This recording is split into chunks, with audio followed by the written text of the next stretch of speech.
lagi di Bincang Malam TVRI.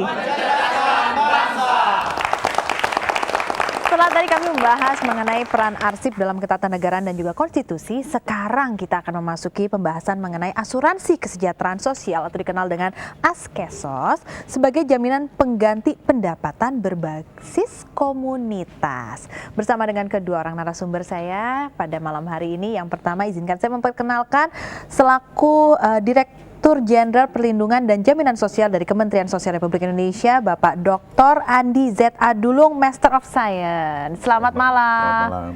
Terima kasih bisa bergabung bersama kami di sini, Pak. Sama-sama. Dan di sebelah Pak Andi telah hadir, beliau adalah guru besar dari Universitas Pancasila dan juga anggota Dewan Jaminan Sosial Nasional, Profesor Dr. Bambang Purwoko, Master of Art. Selamat malam, Pak Bambang. Apa kabar? Alhamdulillah baik. Baik, penuh dengan senyum nih. Ya, Mudah-mudahan ini kabarnya baik nih kalau penuh dengan senyum.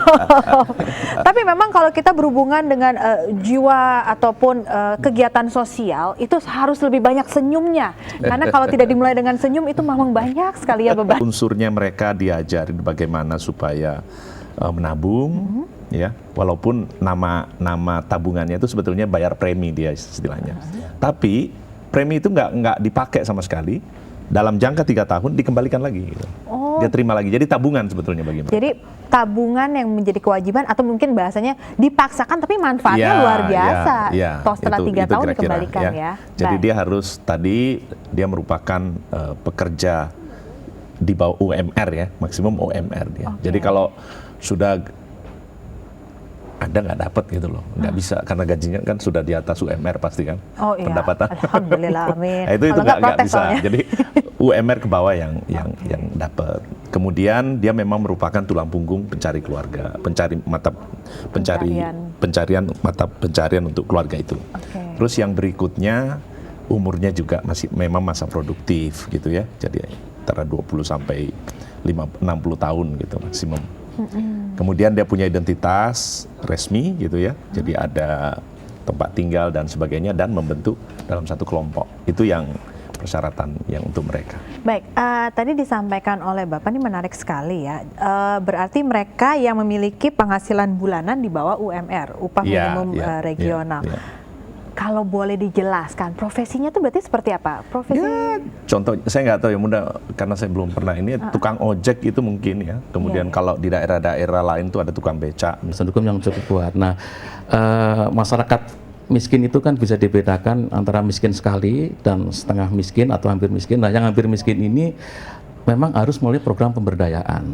Nah, bagi masyarakat yang dinilai dengan upah yang kurang dari upah minimum provinsi, memang dia harus diberdayakan untuk bisa mandiri. Nah, untuk itu kan disyaratkan harus menabung dan sebagainya. Apabila yang bersangkutan itu mengalami kecelakaan, itu akan mendapat santunan dari APBN, jangan salah itu. Jadi ini saya kira menarik ya, harus digalangkan, harus dihidupkan, karena ini rakyat, kan itu rakyat juga Mbak ya, itu kan mendapatkan APBN gitu loh. Kalau dia sakit, dari APBN akan diberikan 250.000 per 250.000 sekali kejadian. Nanti tahun kedua juga dapat lagi itu. Jadi ini perlu disebarluaskan kepada ini. Apalagi tadi saya juga agak kaget, agak prihatin. Jumlahnya 40 juta, baru 350.000. Jadi ini PR yang besar buat Kementerian Sosial untuk bisa menyebarluaskan gitu, agar rakyat mendapatkan APBN. Jangan sampai APBN ini dinikmati oleh PNS gitu, kira-kira begitu. Baik. Nah, Pak Andi ini menarik sekali ya, seperti keprihatinan yang disampaikan oleh Pak Bambang ini adalah sekian banyak yang ada, tapi yang baru menggunakan fasilitas ini masih sedikit sekali. Gitu. Nah, kendalanya tuh di mana sih Pak? Apakah masyarakat yang menolak program ini? Karena biasa kan masyarakat ada program tuh langsung pikirannya negatif dulu, nolak dulu gitu. Atau yang bisa bermanfaat langsung dengan masyarakat, tetapi tidak berbanding lurus dengan membebani anggaran pemerintah.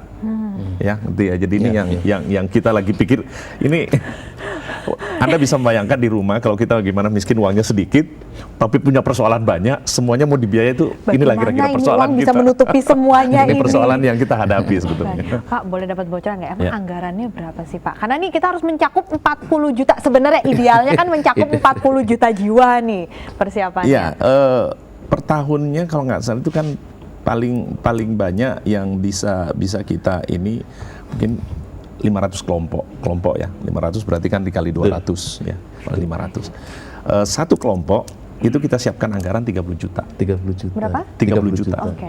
Jadi kalau kelompok itu sudah terbentuk, mengajukan, kemudian dia punya anggota 200, kita berikan 30 juta itu selama dia pakai selama 3 tahun. Oke. Gitu. Jadi selama dia pakai selama 3 tahun. Itu yang sekarang terjadi. Jadi sebetulnya memang belum besar gitu. Tapi karena memang anggaran saya kira yang cekak yang harus kita pandai-pandai bagi-bagi gitu loh. Iya, baik. Sebelum saya melanjutkan pertanyaan kepada Pak Bambang, terlebih dahulu kita akan memberikan kesempatan Iya, untuk teman-teman iya, mahasiswa di silakan, sini yang ingin silakan. bertanya. Silakan. Iya. Assalamualaikum warahmatullahi wabarakatuh. Waalaikumsalam warahmatullahi. Nama saya Zahra dari Universitas Islam Negeri Syarif Hidayatullah Jakarta. Ya. Yang saya akan bertanya kepada Bapak Andi Zadulung. Yang saya tanyakan tentang Undang-Undang BPJS yang baru disahkan belakangan ini, padahal dan akan dilaksanakan pada tahun 2014 yang akan datang. Ya. Yang saya tahu draftnya itu kan sudah ada sejak lama ya Pak ya, bahkan sudah ada pada zaman Soeharto. Dan bagaimana sih implementasi dari Undang-Undang BPJS ini? Apakah nantinya masyarakat yang kurang mampu itu akan terjamin dengan adanya Undang-Undang BPJS ini? Kemarin kan diputuskan terbagi dua. 2 BPJS. Dua. Jadi ada satu yang untuk jangka pendek, kesehatan, kecelakaan gitu. Kemudian Kesehatan aja Pak, BPJS kesehatan ya.